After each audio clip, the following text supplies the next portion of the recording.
Darwin. Par l'intermédiaire des variables ou des constantes, vous allez pouvoir stocker des informations. Nous allons dans un premier temps nous intéresser aux variables. Donc variables, vous pouvez stocker une information que vous allez pouvoir à tout moment modifier lors de l'insertion de votre code PHP. Donc pour commencer, je vais ici donc sous Notepad créer une première page PHP. Donc j'insère tout d'abord les balises qui vont me permettre de créer mon code PHP et directement je vais enregistrer ici donc cette page en faisant un CTRL S afin de pouvoir bénéficier des différents codes couleurs correspondant à ce langage. Donc je clique ici dans le poste de travail et je vais l'enregistrer directement dans le dossier 3W du logiciel WAMP Server. Donc je me rends ici sous mon disque dur, je me rends dans le dossier WAMP comme ceci, puis dans le dossier 3W. Donc dans ce dossier se trouve un dossier formation, je vais donc l'enregistrer à l'intérieur et je vais nommer ma page index et je vais lui appliquer ici donc le format PHP. Donc vous sélectionnez bien PHP dans cette liste-ci. Je clique maintenant sur enregistrer.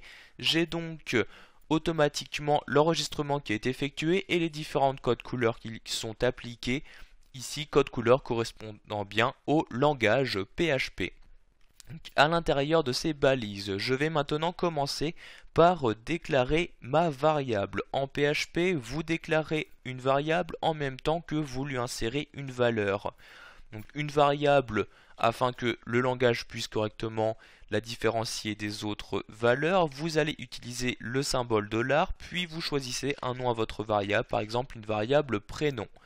Je mets ensuite un égal et je vais lui insérer un prénom à l'intérieur. Donc prénom ici, vu qu'il s'agit d'un texte, je vais l'insérer entre cotes. Je vais par exemple mettre le prénom Albert comme ceci. Je peux maintenant fermer ma cote et insérer un point virgule, donc point virgule qui doit apparaître à chaque fin d'instruction dans votre code PHP. Sur une deuxième ligne, je vais maintenant choisir d'écrire sur le site la valeur se trouvant à l'intérieur de la variable $prénom. Pour cela, je fais un écho et dans cet écho, je mets tout simplement $prénom comme ceci en n'oubliant pas encore une fois le point virgule. Je vais maintenant tester ici que l'insertion de la donnée dans la variable a correctement fonctionné. Je fais donc un CTRL S pour enregistrer ici les modifications apportées à index.php. Je clique sur WAMP Server comme ceci, puis je clique sur Localhost. Dans Localhost, je vais ici descendre, cliquer sur Formation. Automatiquement, la page index.php est reconnue et cela me permet donc d'afficher ici la valeur présente dans la variable $prénom et comme vous pouvez le voir, ceci m'affiche bien Albert. Je peux à tout moment modifier cette valeur. Pour cela, à la place de Albert, je vais par exemple mettre Kevin. Je fais un CTRL S ici, je retourne sur le navigateur, je fais un CTRL R pour rafraîchir ma page et comme vous pouvez le voir, les modifications ont correctement été apportées. Dans une variable, vous pouvez stocker tout type de données. Ici, nous avons stocké une chaîne de caractères. Vous pouvez bien évidemment stocker des nombres, que ce soit des entiers ou des nombres décimaux.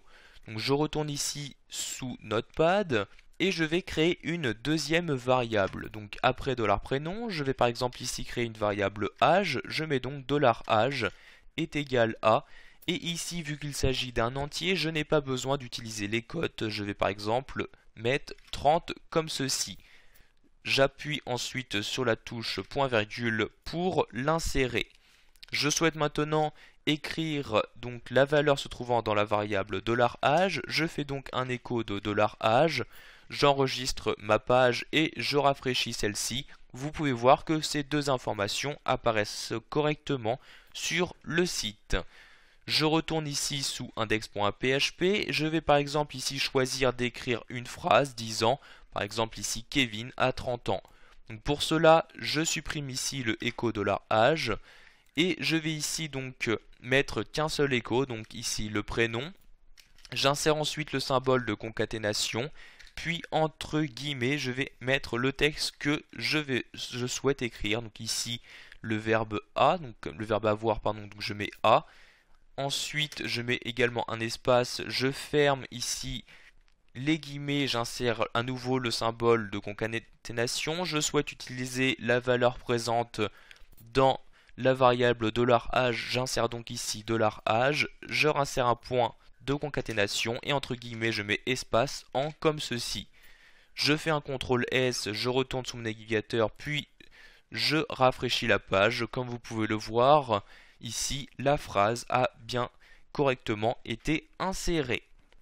Nous allons pour finir voir comment utiliser et déclarer une constante. Pour cela, je retourne sous ma page index.php, je fais un retour à la ligne.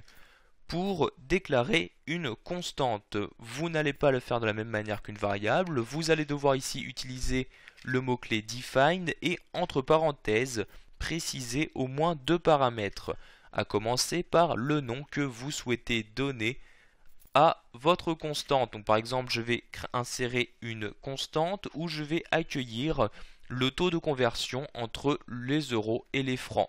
Donc cette variable, je vais donc la nommer TOFR comme ceci. Donc vous voyez, j'ai bien mis des cotes entre ici TOFR. J'insère une virgule pour insérer le second paramètre et je mets ici donc dans ce second paramètre la valeur que je souhaite lui appliquer. Donc je vais par exemple mettre ici 6.55957. Donc faites attention à ne pas mettre de virgule pour que celle-ci ne soit pas prise en compte en tant que changement de paramètre.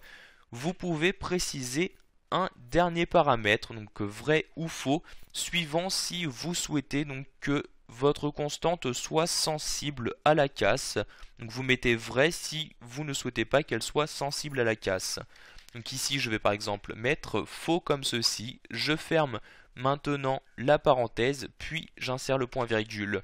Je vais faire un écho de ma constante, donc une constante vous l'appelez juste en insérant son nom, donc ici un écho de TOFR, j'enregistre la page et je rafraîchis celle-ci. Vous pouvez voir ici que la valeur apparaît correctement. En revanche, ici, j'ai choisi d'activer la sensibilité à la casse. Si j'écris ici TOFR en ne respectant pas les majuscules, si je rafraîchis la page, vous pouvez voir qu'il y a bien une erreur qui apparaît. En effet, il n'est plus capable de récupérer la valeur de la constante car j'ai changé ici les majuscules en minuscules. Voilà, vous savez maintenant comment déclarer et utiliser les variables et constantes en PHP.